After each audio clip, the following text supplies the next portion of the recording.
And this flooding left just seconds for residents and businesses to react. Fox 18's Sean Logging joins us, also live in downtown Davenport, after looking inside one of the buildings impacted. Sean, tell us about that.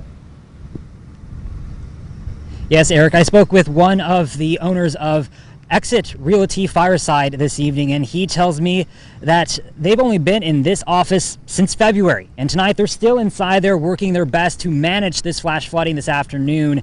And while flooding nearby was on their mind, he says they never expected to see something like this. Now, owner Scott Ryder tells me that they were notified earlier today by the fire department about the potential for a breach in the HESCO barrier and to be prepared. He says the first thing they had to worry about when the water came in was about half a dozen cars in their back garage. Ryder tells me the force of the water coming in actually pushed some of those cars together.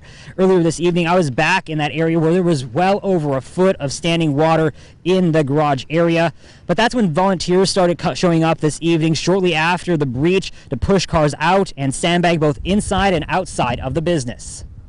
We were kind of wrapping up for the day, but we had, a half dozen people or so that were there and had vehicles in the back, and we're working away, and it was just kind of a shock. I mean, we weren't expecting it to be, a tidal wave like that. So, well, several of them, my wife included, were in tears or crying, and they were upset about the, especially we were trying to get their vehicles out, and we were able to get their vehicles out and do that. So it was definitely some shaken people here at the moment. Now, volunteers were also carrying out office supplies and elevating items inside of the business just in order for them to stay dry and off the ground. Now, electricity was also turned off here this evening with generators and pumps brought in just to help them manage the flooding. The owner says the main goal is just simply keeping their main office space as dry as possible. For now, live in Davenport, Sean Logging, Fox 18 News.